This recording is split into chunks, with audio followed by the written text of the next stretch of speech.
I have come to realize that the generations that have altered history and brought about modern civilization, industrialization, colonization, and indeed political independence were generations that had ordinary people just like us today. They seem extraordinary for a simple reason, because they achieved extraordinary things. They did achieve extraordinary things because they believed that they can change the status quo. And I would love to encourage everyone that we too can change the status quo if we believe that we can change the narrative. Let me begin by reminding my fellow Zambians and indeed Africans that we are in a mess. We are in a mess. And chief at this is the high levels of unemployment. Let me categorically indicate that there is no single government in the entire world that can curb the challenges of unemployment. No single government. No single government, regardless of how rich or developed they are, can satisfy the demand for employment.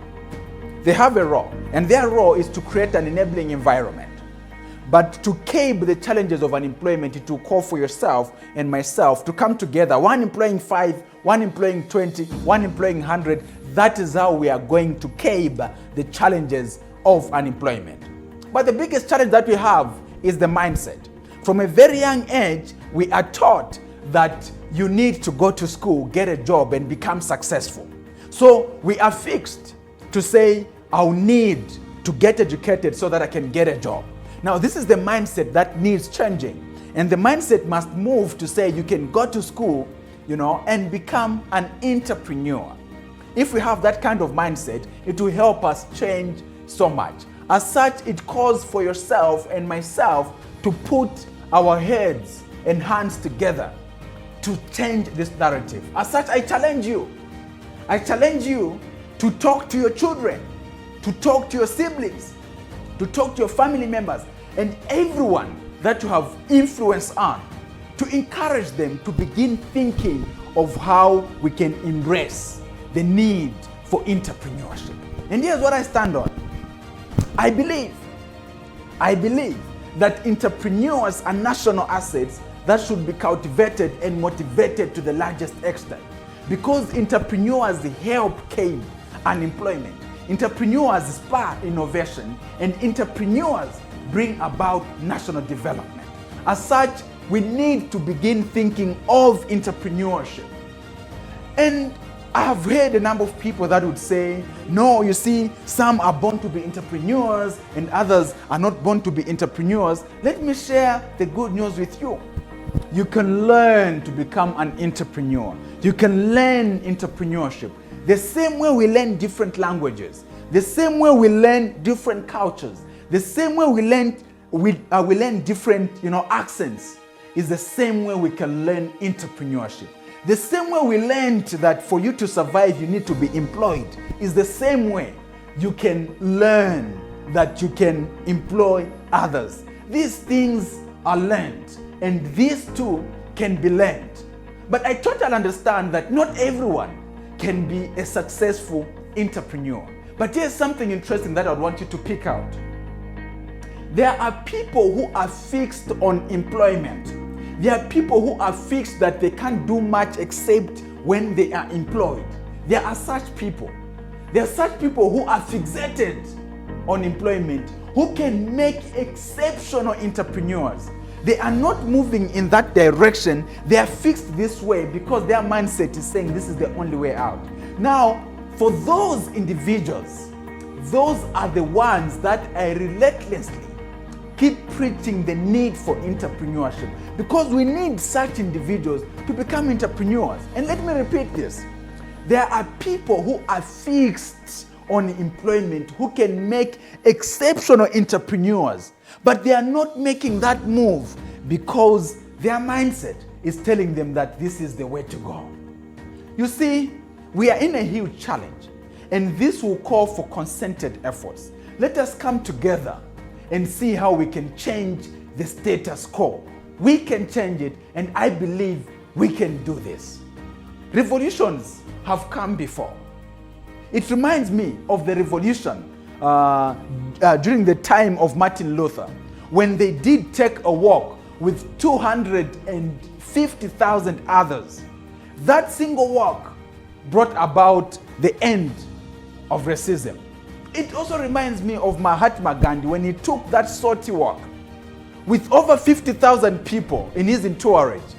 That single walk brought about the independence of India. Now, this says one thing. Revolutions come about when more people come together. Revolutions come about when people come together for a common cause. It is for this reason that I tend to host events at the National Hero Stadium. For a simple reason, we need to see how we can come together and embrace entrepreneurship and bring about this entrepreneurial revolution. For the longest time, we have been sold the fantasy of, being employed. But now we need to begin thinking of how we can become entrepreneurs. We are in a mess, and we are the solution to this mess. As such, I call upon church leaders, I call upon civic leaders, I call upon the private sector, I call upon NGOs, the government, everyone.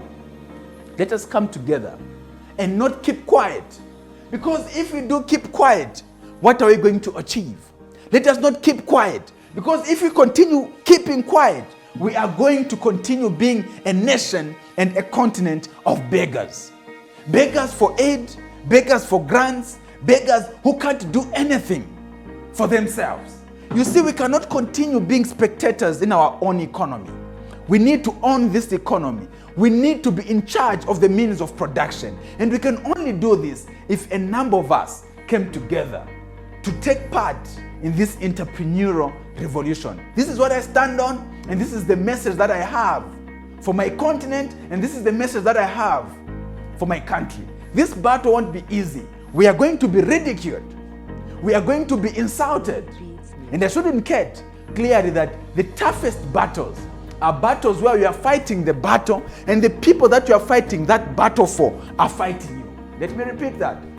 The toughest battles are battles when you are fighting the battle for your people, and the people that you are fighting for are then fighting you. So instead of using both hands to fight the battle, you have to use one hand. One hand to fight, and the other hand to hold your people who are fighting you. But you know what? I am ready for this. I am ready for this, and I am ready to make the change. And I believe we are going to make this change. If we can hold our hands together with concerted efforts, we can do this. I call everyone who is listening to this to begin embracing the need for entrepreneurship, to begin embracing the need for us to own our economy. We cannot, I repeat, continue being spectators in our own economy. Maybe the world has been waiting for a time such as this, when yourself and myself will be alive to make the change that we have waited for a long time. I wish you nothing but the best. Time has come for us to change the narrative. This is the message from the radical entrepreneur, and the future is bright.